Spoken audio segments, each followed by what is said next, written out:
The entire world has come together to condemn this heinous attack on the tourists in Pahalgam.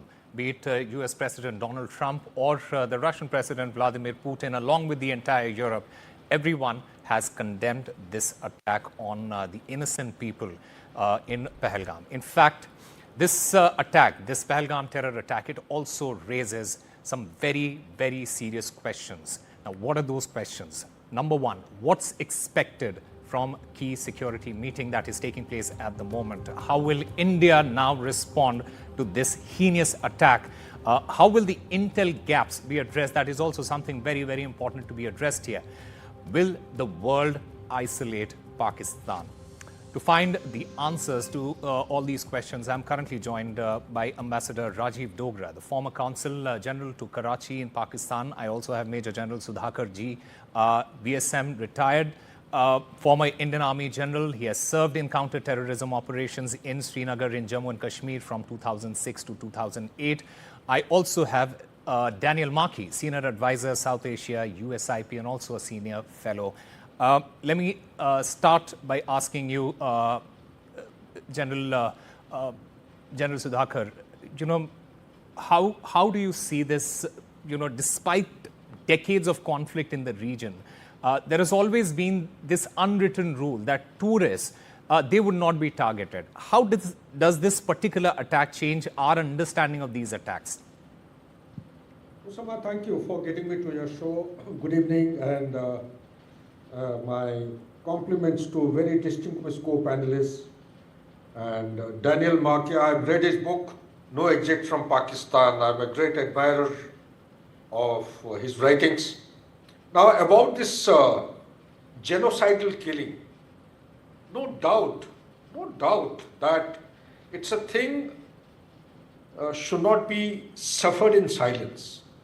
There should be calibrated retribution, and in doing so, we have to see the context in which this incident or this particular perpetration of terrorist act has taken place. Yeah.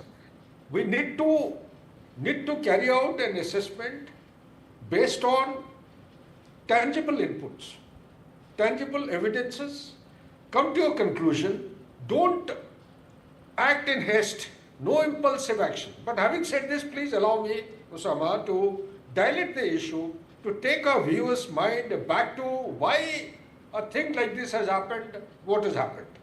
Take your mind back to 5th of August 2019, abrogation of Article 370, 35 Alpha. 9th of August, Mr. Qureshi, Foreign Minister of Pakistan, air dashes to China, has important meeting with top leaders. They formulate a counter strategy to put or keep India under check. Consequent to that, commences the process of revival of proxy war south of Pir Panjal ranges, from Poonch to Rajouri to Kathua and those like places, Riyasi, goes on towards Doda, Kishtwar, and thereafter into the valley floor.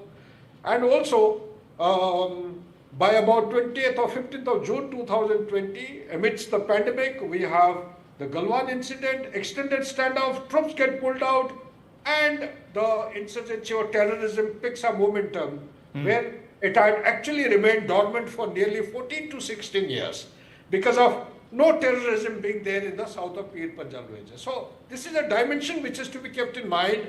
Also alongside, China went in for extended standoff, also went in for border laws, new border villages, and host of other activities.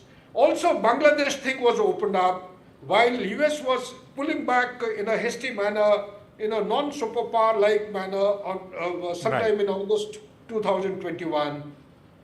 So what was happening was, look at Syria, there is a legitimization of the non-state actors in the global order today. And look at Bangladesh. While bringing up this point, I would quickly respond to your question by saying, not to be impulsive, take a calibrated option.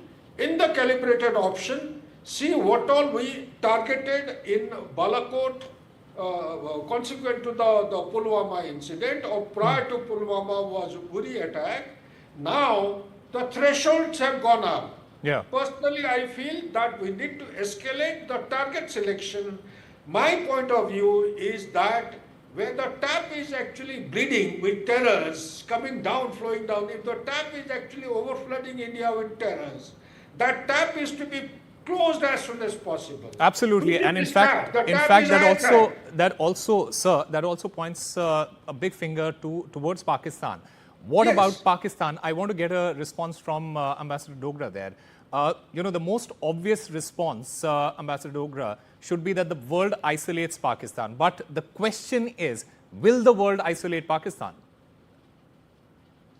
Well, why are we dependent on the world? World has also already expressed its sorrow, its horror at what has happened. But the action has to be India's. And the first thing that we must do as a country is to assess Pakistan's game plan. Does it finish here? Or do they have some other nefarious activities in mind? The other thing is that unlike civilized behavior, even in a war like Ukraine, where neither Russia nor Ukraine have targeted civilians, Pakistan has a consistent record of indulging in terror attacks against civilians in India. Vaishno Devi, the two horrible Bombay attacks, they were all against civilians. So Pakistan does not go by civilized rules. That is why I am emphasizing again and again that, look, before we take any step, look and examine closely what Pakistan has in mind. Because what Army Chief of Pakistan said a couple of days back was unprecedented. Absolutely. Talking against Hindus, talking about, and that is why they singled out Hindus. Yeah. I mean, that is one of the most horrible things you can hear of and imagine in front of children and ladies. So that is point number one. Second, the world moves on. By tomorrow, they would have moved on to another topic. So it is our problem.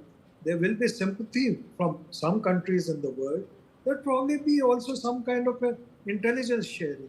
But beyond that, it is for India to sort out the perpetrators of terror in Pakistan. And as you very rightly said initially, that it is the masterminds who have to be tackled. All right. What should be India's response? Daniel Markey, this is to you. How do you think India will respond, and what should be India's response here now? Look, I think we've seen versions of this happen before. And the problem is that there are no easy military solutions to the threat that India faces from Pakistan. I agree with the point that this looks a lot like the 2019 episode.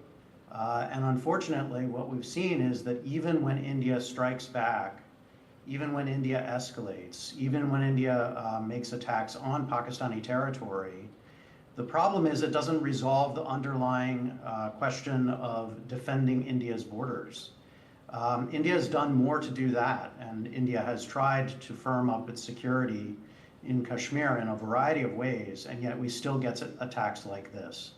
So I think the fundamental conundrum facing India is, will a punitive action now convince Pakistan's decision makers that they need to back off? And I think that, unfortunately, that's an open question. And I don't think that there's any amount of intelligence gathering about Pakistan at this moment that will lead to a firm answer. Is the Pakistani military interested in escalating this violence? Was this attack perpetrated at the time of Vice President Vance's visit intentionally to bring global attention, greater global attention, and especially Washington's attention to the issue?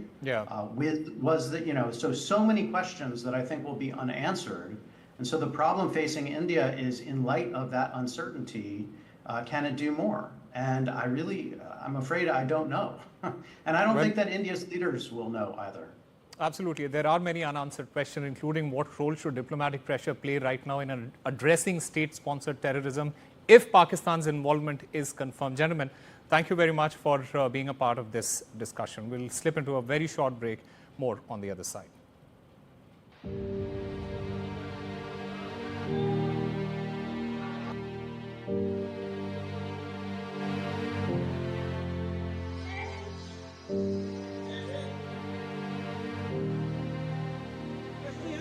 की कल